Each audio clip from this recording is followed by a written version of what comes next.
এবং এইভাবে আপনাদের কাছে মোবাইল অ্যাপ্লিকেশনটি শো করাবে। এখানে আপনারা দেখুন, এখানে যাদের অলরেডি রেজিস্টার্ড আছে, if you already registered as migrant worker with Shramashree portal, যদি আপনি মাইগ্রেন্ট ওয়ার্কার হিসাবে রেজিস্টার করে থাকেন সেক্ষেত্রে আপনাকে আর নিজে রেজিস্টারে ক্লিক করতে হবে না। হ্যালো বন্ধুরা, টেকনিক্যাল লাইনে আপনাদেরকে আবার স্বাগত জানাই। আজ আমরা আলোচনা করব পশ্চিমবঙ্গ সরকারের একটি নতুন প্রকল্প ও যুগান্তকারী প্রকল্প, যেটি হলো শ্রমশ্রী প্রকল্প। এই প্রকল্পটি বিশেষভাবে তৈরি করা হয়েছে দরিদ্র, আর্থিকভাবে পিছিয়ে পড়া এবং বিশেষ করে পরিযায়ী শ্রমিকদের জন্য। অনেক সময় আমরা দেখি যারা রাজ্যের বাইরে কাজ করতে গিয়েছিলেন তারা বাড়ি ফিরে এসেছে কাজের অভাবে কষ্টে দিন কাটান। সেই কথা মাথায় রেখে মাননীয় মুখ্যমন্ত্রী ঘোষণা করেছেন শ্রমশ্রী প্রকল্পের অধীনে যোগ্য পরিযায়ী শ্রমিকরা প্রতি মাসে 5,000 করে সর্বোচ্চ 12 মাস পর্যন্ত আর্থিক সহায়তা পাবেন। অর্থাৎ এক বছরে একজন শ্রমিক সর্বাধিক 60,000 পর্যন্ত সাহায্য পেতে পারেন। শুধু তাই নয়, এই প্রকল্পে থাকবে আরও কিছু সুবিধা। স্বল্প সুদে ঋণ নিয়ে ছোট ব্যবসা বা কর্মসংস্থান শুরু করার সুযোগ, বৃত্তিমূলক প্রশিক্ষণ ও দক্ষতা বৃদ্ধির ব্যবস্থা, প্রান্তিক ও গরিব পরিবারের জন্য আর্থিক সহায়তা, মহিলা শ্রমিকদের জন্য বিশেষ সুবিধা। পশ্চিমবঙ্গ সরকার চাইছে যাতে প্রতিটি শ্রমজীবী পরিবার ধীরে ধীরে আর্থিকভাবে শক্তিশালী ও স্বনির্ভর হয়ে উঠতে পারে। তাহলে ভিডিওটি শেষ পর্যন্ত দেখবেন, কারণ আমরা আপনাদের জানাবো কিভাবে শ্রমশ্রী প্রকল্পের আবেদন করবেন, কোন কোন নথি প্রয়োজন, কারা এর জন্য যোগ্য এবং পুরো প্রক্রিয়াটি কীভাবে কাজ করবে। বন্ধুরা, এই তথ্য হয়তো আপনাদের বা আপনার পরিচিতি কারো জীবনের মোড় ঘুরিয়ে দিতে পারে, তাই ভিডিওটি অবশ্যই শেষ পর্যন্ত দেখবেন। তো চলুন ভিডিওটি শুরু করি। বন্ধুরা, শ্রমশ্রী পোর্টাল বর্তমানে খারাপ রয়েছে এবং আমি আজকে আপনাদেরকে দেখাবো যে অফলাইনের মাধ্যমে কিভাবে ফর্মটি ফিল আপ করবেন এবং সম্পূর্ণ তথ্য আপনাদেরকে দেব, কী কী ডকুমেন্টস লাগবে এবং কিভাবে ফর্মটি ফিল আপ করবেন, কোথায় কি ফিল করতে হবে। ইতিমধ্যে শ্রমশ্রী একটি মোবাইল অ্যাপ্লিকেশন শুরু হয়েছে, যেটি আমি ডেসক্রিপশনে লিঙ্ক দিয়ে দিব এবং পরবর্তীতে একটি ভিডিও আপলোড করে দিব কিভাবে আপনারা শ্রমশ্রীর জন্য আবেদন করবেন। সর্বপ্রথমে আপনাকে কর্মসাথী পোর্টালে পরিযায়ী শ্রমিক হিসাবে নথিভুক্ত হতেই হবে। যদি আপনি পরিযায়ী শ্রমিক হিসাবে নথিভুক্ত না থাকেন তাহলে আপনি শ্রমশ্রীর জন্য আবেদন করতে পারবেন না। আপনারা karmasatishifts.wblabour.gov.in এখান থেকে অনলাইনে আবেদন করতে পারেন কর্মসাথী পরিযায়ী শ্রমিকের জন্য। এর একটি ভিডিও আমি অলরেডি আমার ইউটিউব চ্যানেলে দিয়ে দিয়েছি, সেখান থেকে আপনারা দেখে নিতে পারবেন কীভাবে আবেদন করবেন। বর্তমানে দুয়ারে সরকার চলছে, আপনাদেরকে অনলাইনের দোকানে গিয়ে আবেদন করার প্রয়োজন নেই। আপনারা দুয়ারে সরকারে এই কর্মসাথীর পরিযায়ী শ্রমিকের ফর্মটি ফিল করে জমা করলেই হবে। তো আসুন কীভাবে আপনারা ফর্মটি ফিল আপ করবেন। এখানে রয়েছে ব্যক্তিগত তথ্য, আপনাকে আপনার ব্যক্তিগত তথ্য এখানে ফিল আপ করতে হবে, যেমন আবেদনকারীর নাম, যে আবেদন করছে তার নাম দিতে হবে এবং তার একটি বৈধ মোবাইল নাম্বার দিতে হবে, তার বাবা বা স্বামীর নাম এখানে দিতে হবে। এখানে লিঙ্গটি আপনাকে দিতে হবে, পুরুষ বা মহিলা কিংবা অন্যান্য। জাতি SC ST OBC আপনাকে ফিল করতে হবে, যদি জাতি আপনার SC কিংবা ST থাকে সেক্ষেত্রে আপনি SC ST এখানে লিখে দেবেন। এবার আপনাকে জন্ম তারিখটি এখানে দিতে হবে, আপনার ডেট অফ বার্থটি এখানে দিয়ে দিবেন, এখানে ডেট অফ বার্থটি বসিয়ে দেবেন। আপনাকে এখানে একটি emergency phone number fill up করতে হবে। এরপরে আপনাকে আপনার আধার নাম্বারটি এখানে ফিল আপ করতে হবে। এরপর যদি রেশন কার্ড থেকে থাকে তাহলে সেক্ষেত্রে রেশন কার্ডের নাম্বারটি এখানে ফিল আপ করবেন। স্বাস্থ্যসাথী কার্ড থাকলে স্বাস্থ্যসাথী কার্ডের নাম্বার বসাবেন, যদি না থাকে বসাবার প্রয়োজন নেই। এরপরে রয়েছে ভোটার নাম্বার বা ভোটার কার্ড। যদি 18 বছর বয়স হয়ে থাকে সেক্ষেত্রে আপনাকে আপনার ভোটার নাম্বারটি এখানে বসাতে হবে এবং শিক্ষাগত যোগ্যতা আপনাকে এখানে দিতে হবে মাধ্যমিক কিংবা মাধ্যমিকের নিচে, উচ্চ মাধ্যমিক, স্নাতক বা কারিগরি শিক্ষা। আপনার যদি কোনো রকমের দক্ষতা থাকে সেক্ষেত্রে আপনি আপনার দক্ষতাটি এখানে লিখবেন। তারপরে আপনি চলে আসেন স্থায়ী ঠিকানা, আপনার গ্রামের ঠিকানা, আপনি যেখানে বর্তমানে আপনার পরিবার নিয়ে বসবাস করেন সেই ঠিকানাটি আপনাকে এখানে দিতে হবে। আপনার জেলার নাম, মহকুমা, এখানে মহকুমা বলতে SDOর নাম, ব্লক, মিউনিসিপ্যালিটি, কর্পোরেশন, যদি ব্লক থাকে সেক্ষেত্রে ব্লকের নাম এখানে বসাবেন এবং মিউনিসিপ্যালিটি থাকলে মিউনিসিপ্যালিটির নাম এখানে বসাবেন। এরপরে আপনার গ্রাম পঞ্চায়েত যদি আপনি ব্লক করে থাকেন তাহলে সেক্ষেত্রে আপনাকে গ্রাম পঞ্চায়েতের নাম এবং জিপির নাম এখানে গ্রাম পঞ্চায়েতের নাম এবং মিউনিসিপ্যালিটি থাকলে ওয়ার্ডের নাম বসাবেন বা ওয়ার্ডের নাম্বারটি বসাবেন। আপনার থানাটি এখানে লিখবেন এবং পিনকোডটি এখানে লিখবেন। এরপর রয়েছে কর্মক্ষেত্রের ঠিকানা ABCD এর মধ্যে যে কোনো একটি। যদি আপনার A হয় সেক্ষেত্রে আপনি এখানে A বসাবেন, B হলে B, C হলে C এবং D হলে D। এবার দেখে নিই ABCDতে কী রয়েছে। যে সমস্ত আবেদনকারী ভারতবর্ষের মধ্যে পশ্চিমবঙ্গ ছাড়া অন্যান্য রাজ্যে কর্মরত তাদের জন্য, যারা ভারতবর্ষে থাকছে অথচ পশ্চিমবঙ্গের বাইরে কাজ করছে তাদের জন্য এখানে ঠিকানাটি বসাতে হবে। রাজ্যের নাম বা কেন্দ্রশাসিত অঞ্চলের নাম এবং সেখানকার থানাটি আপনাকে এখানে বসাতে হবে।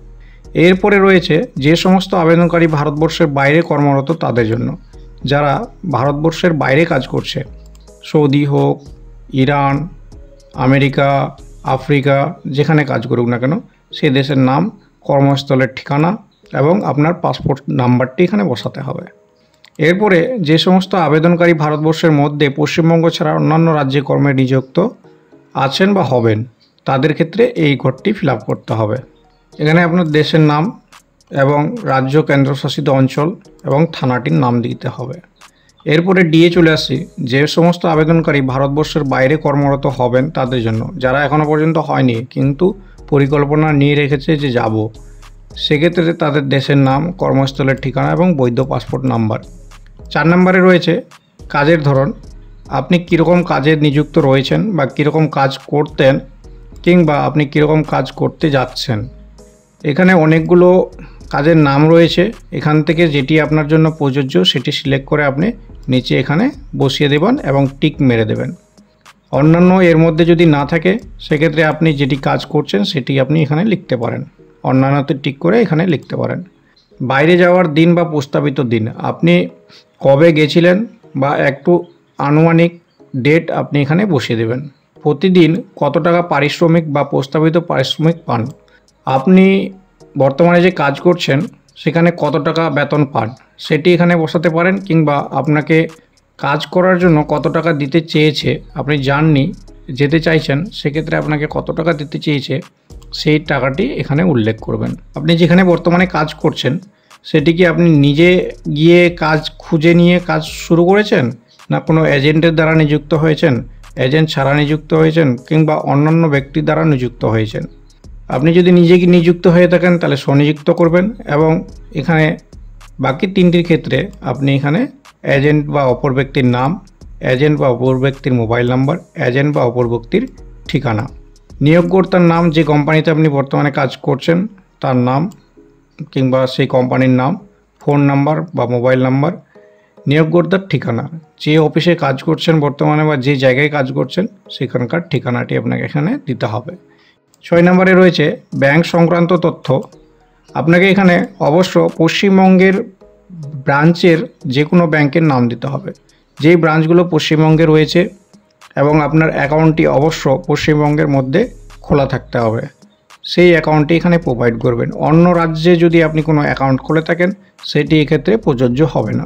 আপনি অবশ্য নিজের রাজ্যে একটি অ্যাকাউন্ট খুলবেন, আপনার বাড়ির আশেপাশে যে কোনো ব্রাঞ্চে একটি অ্যাকাউন্ট খুলবেন, কিংবা যদি আপনি বাইরে অ্যাকাউন্ট খুলে থাকেন সেখান থেকে ট্রান্সফার করিয়ে আপনার ব্রাঞ্চে, নিয়ারেস্ট ব্রাঞ্চে অ্যাকাউন্টটিকে নিয়ে আসবেন।